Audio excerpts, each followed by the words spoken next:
हम में से बहुत से लोगों के हीरो एपीजे अब्दुल कलाम होंगे, लेकिन उनके हीरो स्वामी विवेकानंद थे।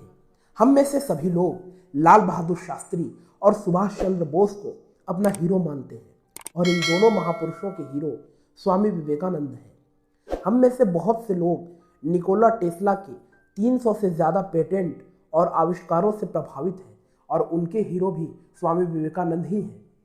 तो आज हम इस वीडियो में उनकी बायोग्राफी का दूसरा भाग देखेंगे। स्वामी विवेकानंद अपनी माँ के मुख से पुराणों और शास्त्रों की कथा सुना करते। रामायण सुनते सुनते नरेंद्र को सीता जी और श्री राम से इतनी श्रद्धा हो गई कि वो एक दिन बाजार से उन दोनों की मूर्ति खरीद ले आए। मकान की छत पर एक सूने कमरे में ये मूर्ति स्थापित कर दी, और वो उसके सामने घंटों ध्यानमग्न होकर बैठे रहते। अपने कोचवान से वे बेहद हिल मिल गए थे। बालक को सीताराम से ये प्रेम देखकर वो कोचवान बहुत प्रसन्न होता। नरेंद्र के मन में कोई समस्या, कोई प्रश्न उठता तो कोचवान मित्र ही उसका उत्तर दिया करता था। एक दिन अचानक विवाह पर चर्चा चली। कोचवान को जाने क्यों विवाह पसंद नहीं था।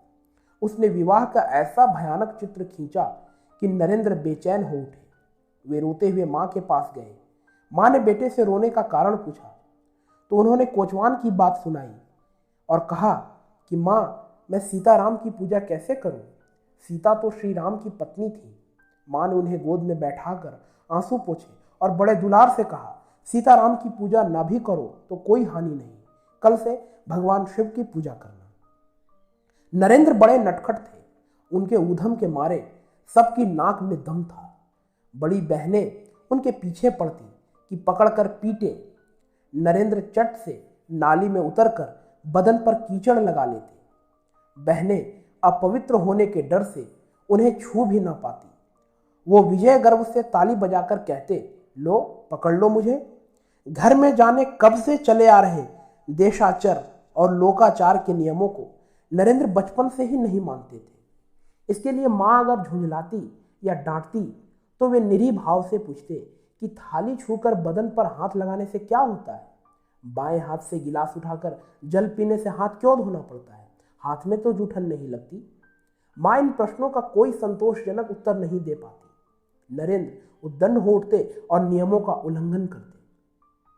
उनके पिता विश्वनाथ दत्त के मुवक्किलों में एक पठान भी था। नरेंद्र के प्रति उसका विशेष स्नेह था।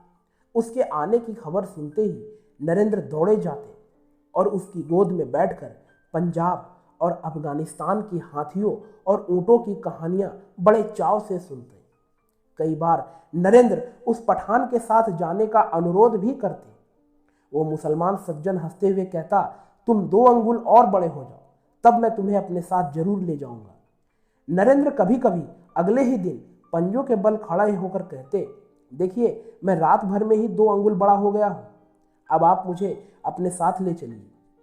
इस पठान मुवक्किल से नरेंद्र का अनुराग इतना बढ़ गया कि वो उसके हाथ से संदेश या फल लेकर निसंकोच खा लेते। विश्वनाथ दत्त कट्टर नहीं थे।